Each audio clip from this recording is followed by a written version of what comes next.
analysis that you just, at least when the time this was assigned, your job is to do the analysis with me. Think about like a class. Stop the video or slow it down whenever I do something that's too fast.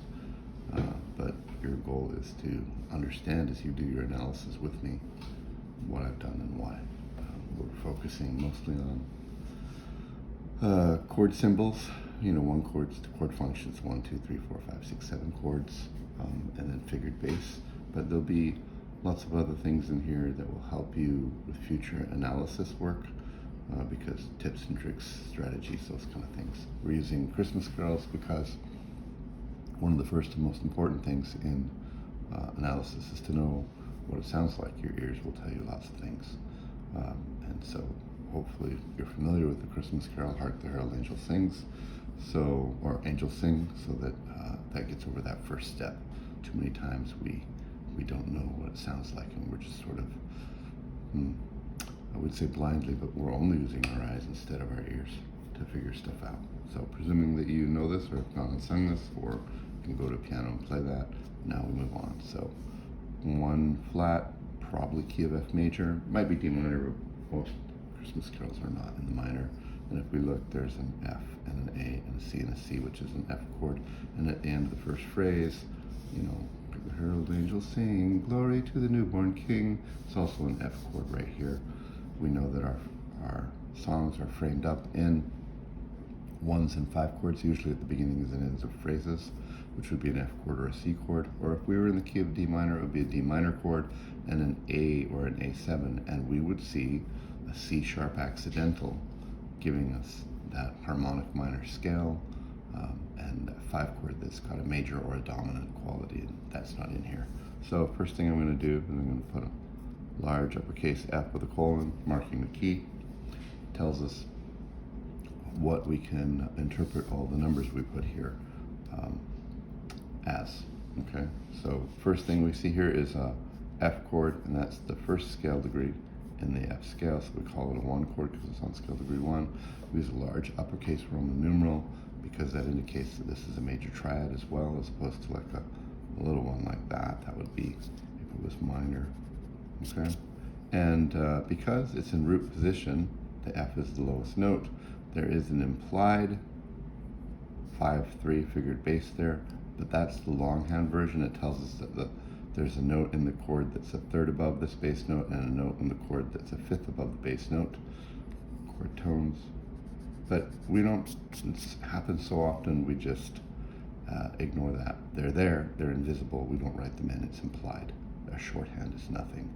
And then this hark the, and I don't know if I'm in the right key or not, but so do, right?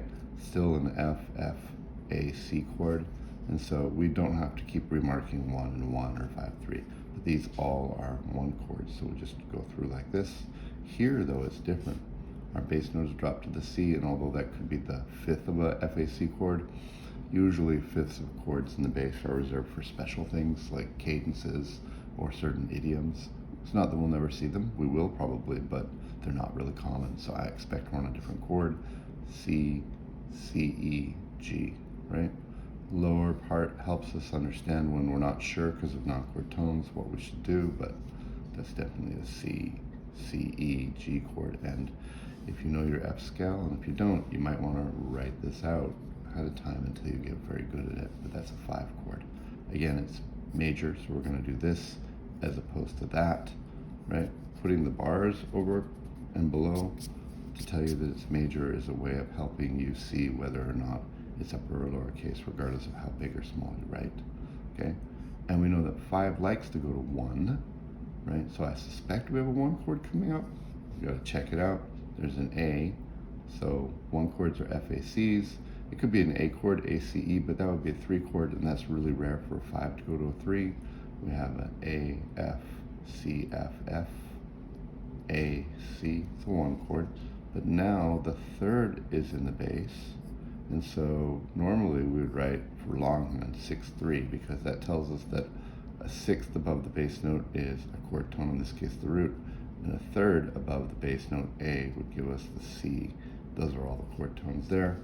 6/3 is the longhand, but for us, we just write 6 because that's the shorthand, and the 3 is there invisibly or implied. Okay? Here is an F, F, A, C. It's a proper root position chord. You don't have to write the 1 again, but you will write 5, 3 to tell us that the inversion has changed back to root position. Right? Here's an interesting thing. We finally get one of those second inversion chords that we're talking about, C and C, and then F and A. Well, it's like a C chord in the bass, but then you got the notes of the 1 chord there. And so here what we do is still 1 chord, we put 6/4, letting us know that the 5th is in the bass, our second inversion. That means the root is the 4th above, right there, and the other note, the 3rd, is a 6th above that note, right? And still a 1 chord, but then they come down and make a C, E, G. That's a 5, 3, and it gets a little confusing here because it's not a this 5, 3, it's a 5, 5, 3. So we're gonna go 5, 5, 3 there. I'm gonna put my 1 here, and remember that when we find these together, this is something we learned in the last video, it's really all an ornamented dominant chord. It's a 5 chord with these notes ornamenting the structure, and so we put a bracket underneath it, put a 5 there to tell us that it's a dominant function. We talked about this in class. Whenever you have a second inversion triad, almost always it gets its identity from the chords that surround it and help it do things. And in this case, it's sitting here unstable and resolves to the 5 chord, and it's leaning on the 5 chord, and it sounds that way if you play this. I'm not at a piano, so I can't do that for you right now. All right, let's take a look here. A, C, F, A. Again, 3 chords in this key are rare, but inverted 1 chords, F, A, C, with a doubled C right there. That's fine. And 5 chords like to go to 1. So there's my 1. It's in first inversion. 6 instead of 6, 3, because I'm just doing the shorthand. This looks the same. Now, we have to make a choice right here with that note, because it's A, C, E, C. Technically speaking, that's A, C, E, which would be a 3 chord. And if you want to, if you're on your own, you might go 3. And that might just be fine, right? Another way to look at it is, this is my F chord right here, but then the F travels down through there as a non-chord tone, and we would just play F the entire time, and then sing this part down. Which is it? Answer is sort of yes. You could also think of it like a 1 chord where this turns into the 7th and it's an incomplete 1 chord. There's lots of ways to look at that. Simplest is usually the best. So it's either a 1 chord, and that's a non-chord tone, and we heard this F and that's still in our ears, or you can put a 3 chord there. I'm going to put that in parentheses because I think it's more likely that it stays a 1 chord for longer. We've seen, that apart from this little flick here, that we've had 1 chord for 3 beats, and 1 chord for 2 beats, and 5 chord for 2 beats. The harmonic rhythm, how long it takes to change a chord, tends to be more stable than unstable, although that is kind of funny right there. I think it's just a 1/6, but we'll acknowledge that it's a 3, okay? And then here we have a B flat, and a D, and a D, and a C. And that's kind of weird because it's hard to know what that chord is, right? And we have some choices here. I'm going to write out my F scale real quick for you to see. F, G, A, B flat, C, D, E, and then F again at the top, right? And this would be a 1, and a 2, and a 3, and a 4, and a 5, and a 6, and a 7 chord. The most common chord that we use besides 1s and 5s tends to be the 4 chord in these kind of songs, hymns, and things. And so, if that were the case, this would sort of be implied that we have a B flat D, and then the F, is not being played, but it's not really necessary. So what do we do with that C right there? And I think, C, well, I think this is just being held over. It's called a suspension. We saw that in the last Christmas carol we analyzed, right? And so it'd be like,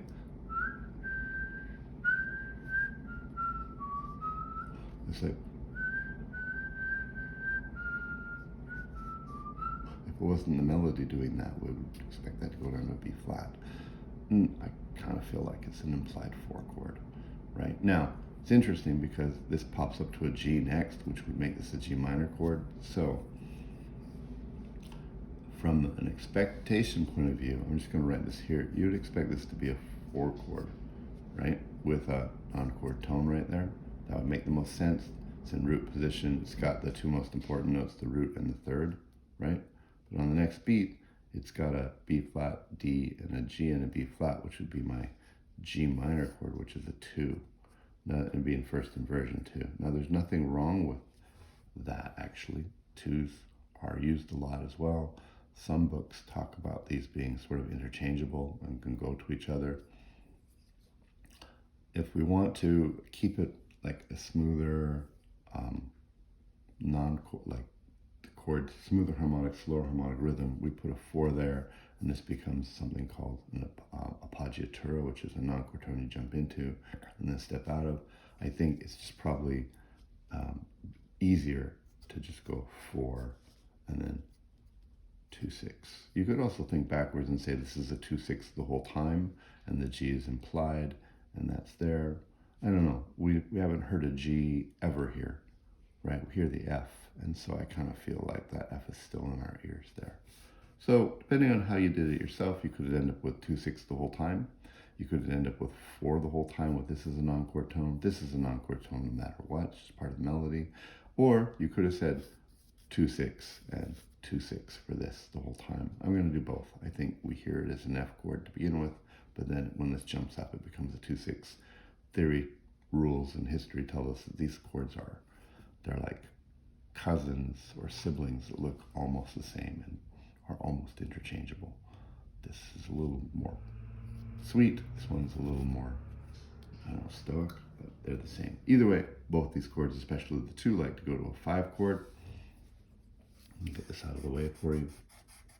And look what we have here. We have a 5 chord right there, C, C, E, G, right? And you say, well, this isn't a 5 chord, it's a 1 chord, C, C, F, A, and it's in 6/4 inversion. But again, just like over here, see, it's the same idiom. It's just this is a half note, and these are broken up. It's at a cadence. It's got the second inversion 1 chord going to the 5 chord. So we bracket them and say this is all dominant function right there. And the 2 loves to go to the 5 chord, and you know these are together. This is an embellishment on the 5 chord going to the 5 chord, and 5 loves to go to 1. Later analyses will talk about what these cadences are, half cadences and authentic cadences. We haven't done that in our class yet, and so we won't belabor ourselves there. Now I'm going to keep going on here, but just want to remind you when you're doing this on your own, get your key, think about what your framing chords 1 and 5 are. Think and sort of spell in your head what your 2 and your 4 and your 6, because you will see them, are, so you can recognize them. And remember, your bass line is primarily roots, occasional thirds in the bass, specific situation, fifths in the bass. Now, we haven't seen it so far, but 5 chords often have 7ths on them as well, okay?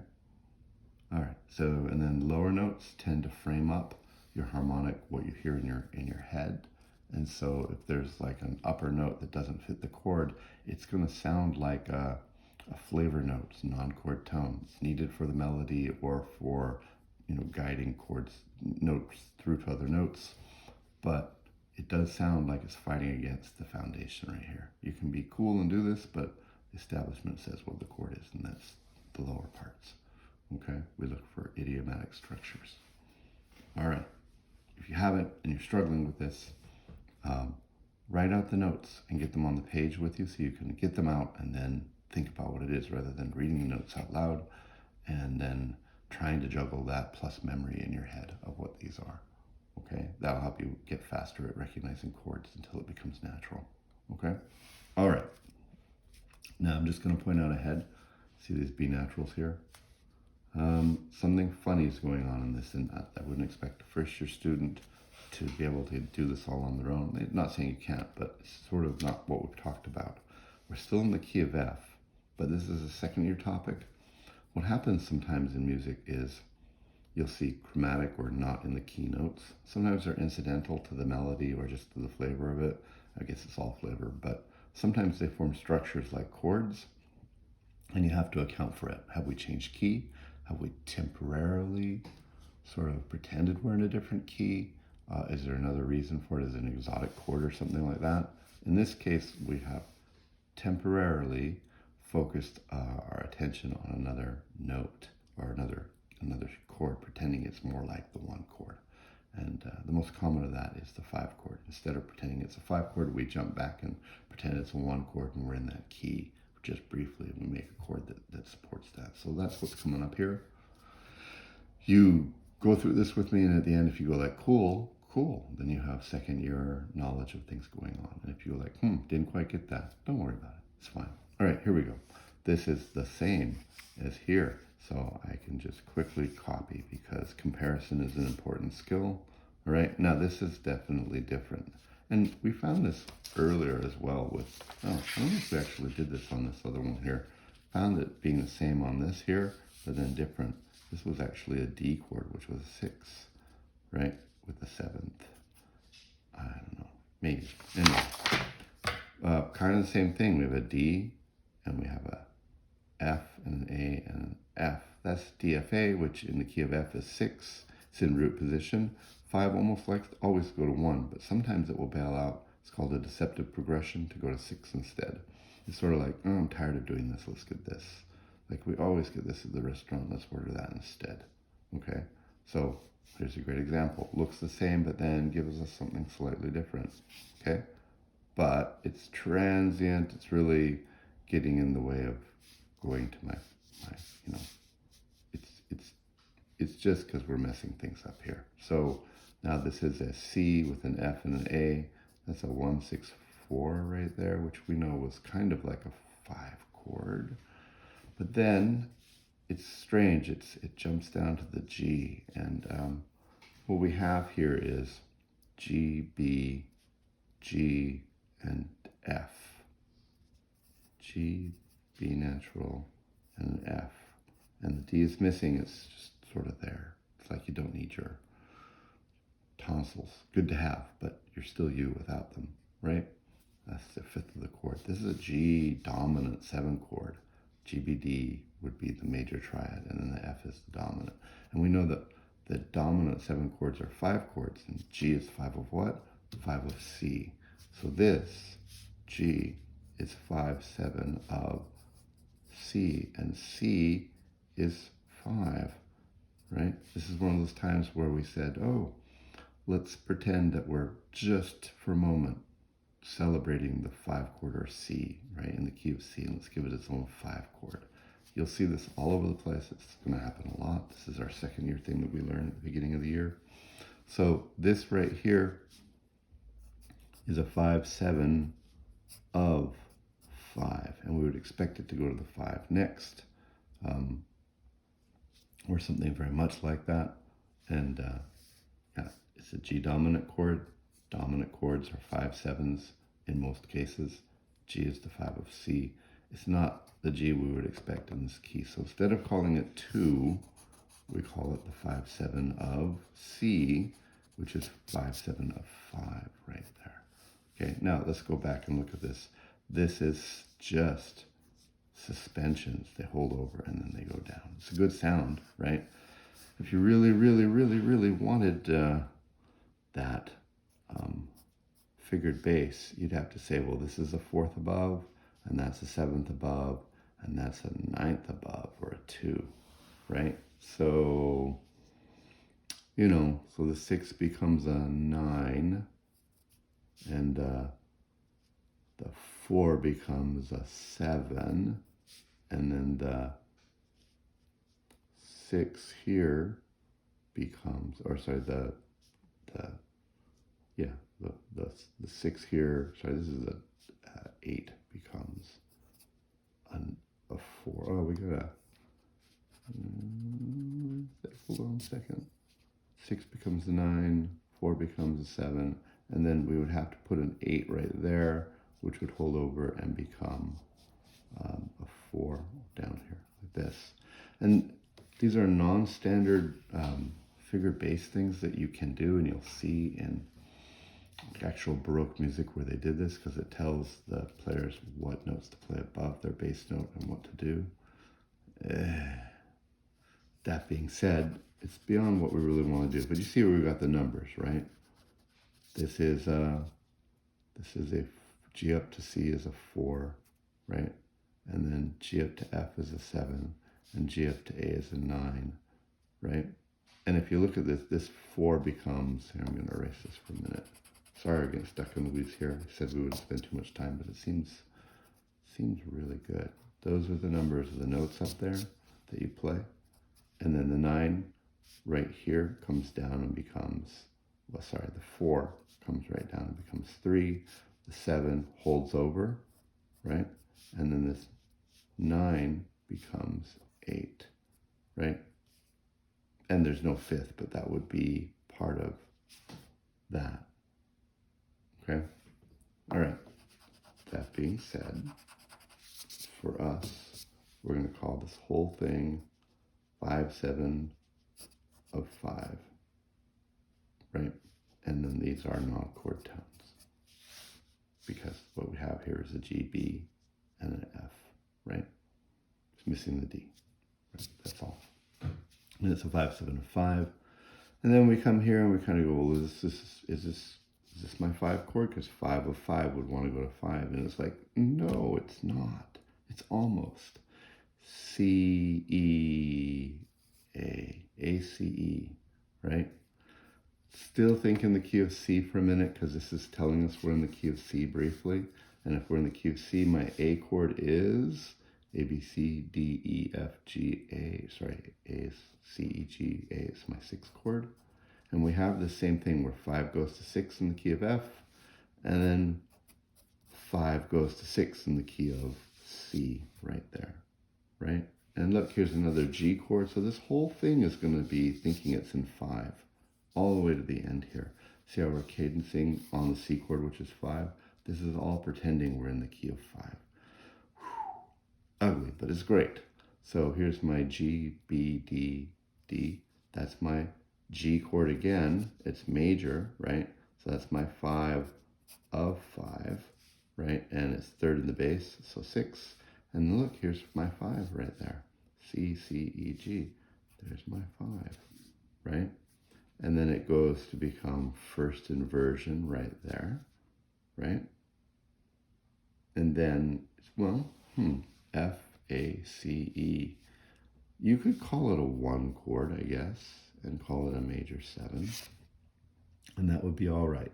But I feel like this whole thing can be thought of in the key of 5, right?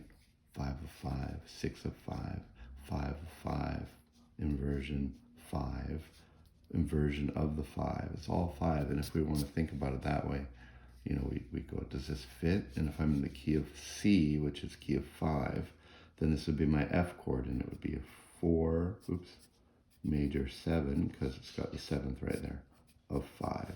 And then look, G, B, D, that's my 5 of 5, and then finally my 5.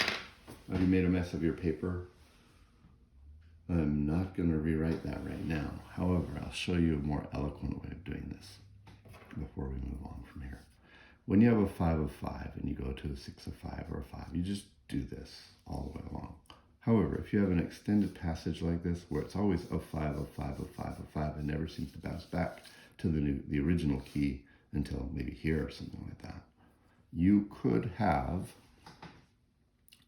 have just simply gone like this and put like, I'm in the key of C, and then redone these 5, 7, 6, you know, that kind of thing. Or if you don't want to put that much emphasis, you could put a 5 underneath all of it, just like we did here. Or you could even say, I'm in the key of 5, so as not to draw too much attention away from the original key by putting a new key here.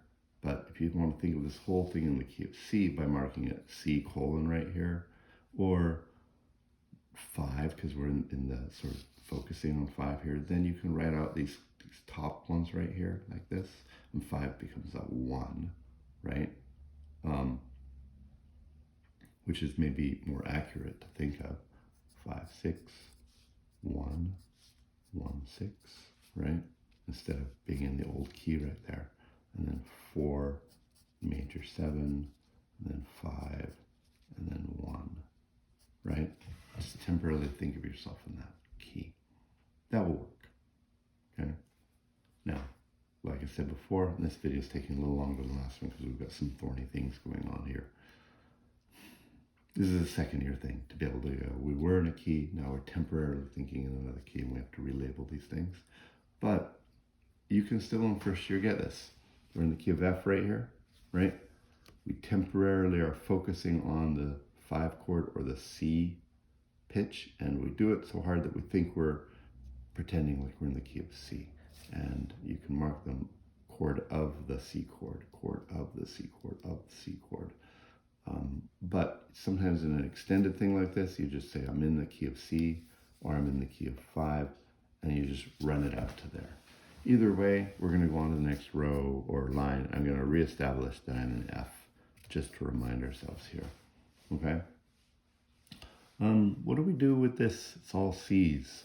There's 2.5 things you can do. You can say, 1, well, we just heard the 5 chord and these are all C's, so I'm just going to pretend it's C all the way through. Or you could say, nah, this is part of the 1 chord because the 1 chord's coming here like this. And you could say it's 1. Or you could say, it's not a chord, I'm not marking it. Which is what we're going to do. I know that that gives us less information, but a lot of times it's not quite as obvious what it is when you see these things. And it's on the dominant pitch, sol, sol, sol, do, fa, mi, mi, re. It's hard to know what that is. The other thing you could do is just play a keyboard or a guitar or something and see which chord makes it sound right, which makes it sound weird, which I don't have in front of me right now. It's not the point. So when you have unisons like this, unless it's surrounded by chords on both sides that are the same, ignore it. Just say, okay, well, that was a unison. It's sol, its measure is, pitch number 5. So it could be a 5 chord. It could also be a 1 chord, but we don't. But here, F, A, C, that's my 1 chord. It's in first inversion, so 6 instead of 6, 3. And then here I've got a C, E, G, B flat. And again, you can write these here so that it helps you go faster, because now it's out of your head, you can react to that. And that's a 5 chord with a 7th, right? But with the 7th, so normally first inversion we put that there, but we have to go that as well. That's the shorthand for having the 7th on it. And there's 5 likes to go to 1, F, A, C. This is my 1. And then here's this idiom just like there. 1, 6, 4, right? And then it comes down and makes a 5, right, in root position, right? And then we put the there like this. I know above we put a 5, 3 there, so that you'd have that in your head that it was, like if there were no chord symbols, then we'd know that there's a 6 and a 4 above going down to a 5 and a 3. Normally I wouldn't write the 5, 3 like this, okay? And then this is the same thing again here. We don't know what this is. Is it, I suspect it's a 1 chord, just because of 5 going to 1, right? So 5, 1. I suspect it's this. When we get back to class, I'll play it for you and you go, yeah, it sounds like a 1 chord. It's exactly the same, right? So 1, 6, comparison makes us faster. 5, 6, 5, 1, 1, 6, 4, 5, under bracket with the 5 telling us that's all dominant. Okay, we're finally gonna break out of this here. So da na na na na na na na na na na na na. B flat, D, B flat, D. There's no F to tell us that it's a 4 chord, and no G to tell us that it's a 2 chord, but usually when you see 2 notes like this, it's root and third, and most common iteration is the root and the bass. And I think if you play your instrument that would give you a chord, you'll find that this is a 4 chord. Now it's a little strange for a 5 chord to go to a 4 chord in non-inversion. That's not what your textbook would tell you it normally does. But remember, when textbooks tell you there's a rule, That's a summary of what generally happens, and you can always find things that are not that as well. This is not important. It's all the same. This is just sliding down. Here, though, B flat to G, I think this is a 2 chord now, right? 2, 6, G, B, D, you know, with the B flat down there. Here we go again. Here's my 2 chord right here, yes? G, B flat, D. And here we have another non-chord tone that's a chromatic note there. Well, not non-chord tone, chromatic note. We are doing the same thing we did here, where we're focusing and pretending that we're in the key of 5, but now we're in the key of 2, just briefly. Let me show you. If I was in the key of 2, which is G, right, then my dominant chord, or my 5 of G, is D, D, D, F sharp, A, and it's not D minor. That would be the one for the key of F. If I were in the key of G major or G minor, then I would have a D major 5 chord here. Again, this is the 5 of, in this case, not 5, it's 5 of this, so 5 of 2. Okay? You're going to find more and more that you find these sprinkled around everywhere in songs, in hymns and chorales and things like that. But doesn't matter, almost, you know, from the time of Bach up through now. And instead of thinking they're weird, think, oh, I found what I can call these things, right? Temporarily, we emphasize the 2 chord, give it its a little more importance by altering the chord before it. It's usually the 5 of that, and we mark it as such. Here, we are emphasizing the C chord here, and so we had chords that were 5 of it and 6 of it, and we play in that sandbox for a while. And I guess the other thing you can do if you're a first-year student, or even if you're not, if you're just like second year, but you don't know what's going on, you could just go around this. You could have gone like 4, 4, 4, 4, 2, 6, 2, and you could have just gone big fat question mark. I don't know what that is. I'll ask the teacher, and that's fine too. Don't let this stop you from doing the rest of the analysis. Don't get stuck here, right? Okay, C, E, G, 5, right? This is non-chord tone leading us up. C, E, non-chord tone into the G, but we have a B flat now. So C, E, B flat is really just C, E, G, B flat, which is my 5, 7, right? But now the 7th is in the bass. The full figured bass is 6, 4, 2. The book sometimes says you can get rid of that or this. For us, leaves the shortest hand possible. That tells us that the root is above the note a second there. So 5, 2, third inversion 5, 7 chord. F, A, C's, that's a 1 chord. So 1, 6 right there. It comes down to root position. So because we were in inversion, we will write this here like this. These are just more parts of the chord. Again, normally you wouldn't write a 5, 3, but because we've been in first inversion here, we'll change that there so we know that, okay? And then look, here's a F, A, C. So it's a 1, 6, 4, and you could say, why write the 1 again? Because it's really going to be part of, you know, there's my 5 chord right there. And so I'm just going to do this, right? Right, because we're at a cadence, and then 1, and it's sort of the same as what happened before. If you can peek backwards, you'll see that this is all my 4 chord, 2, 6, and a 2 with the 5 of the 2 in there, and it's the same right here. There's my B flats and G's, or D's. This is my 4 chord. It's the same, da, na, na, na. This is my G minor chord right there. Now, if we're going to keep this in here, then it's a 2, 6. I know it says small, but that's because it's like, if you're playing piano, it's hard to grab that. If you're playing organ, you step on that with your foot, right? Okay. So we'll be using this as our bass note. Here's my D chord again. That's the 5 of my 2 chord. Sorry, 2 right there. Here's my 2. There's my 7th walking down through it. So now it's a 2, 7, but the 7's in the bass, so my figured bass is a 2 again.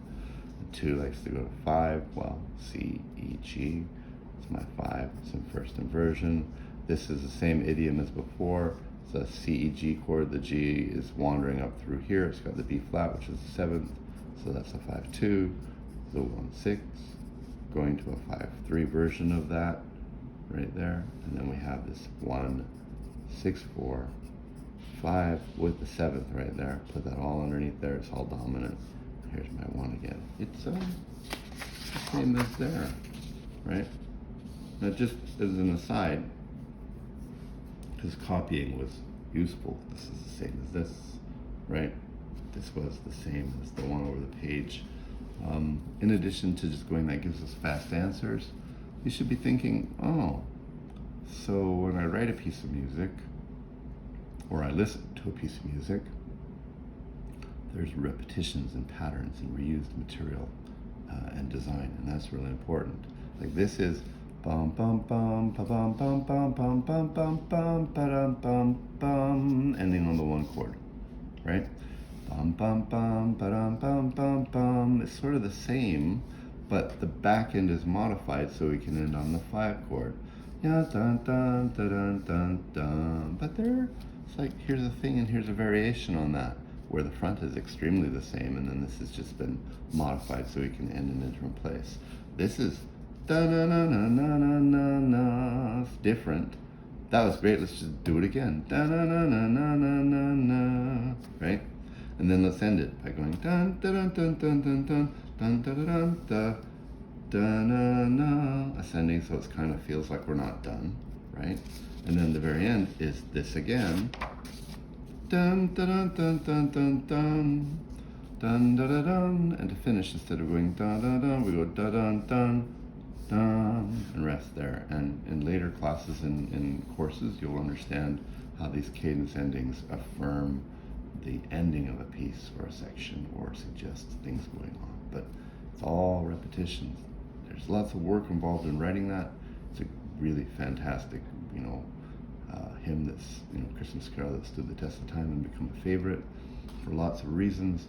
But on the other hand, it has economy of material use. It doesn't have to write new stuff all the time. And so, that's something we should be thoughtful about, but also say, hey, if I want to make music, I can follow these patterns, repetition, variation. Now something new, now repeat that kind of stuff. All right, that's this one right here. There will be another video that will come out during this Thanksgiving week when this is done, doing the analysis of this small packet right here, but that's a lot for today. Thanks for watching, and I'll see you in the next video and then in class.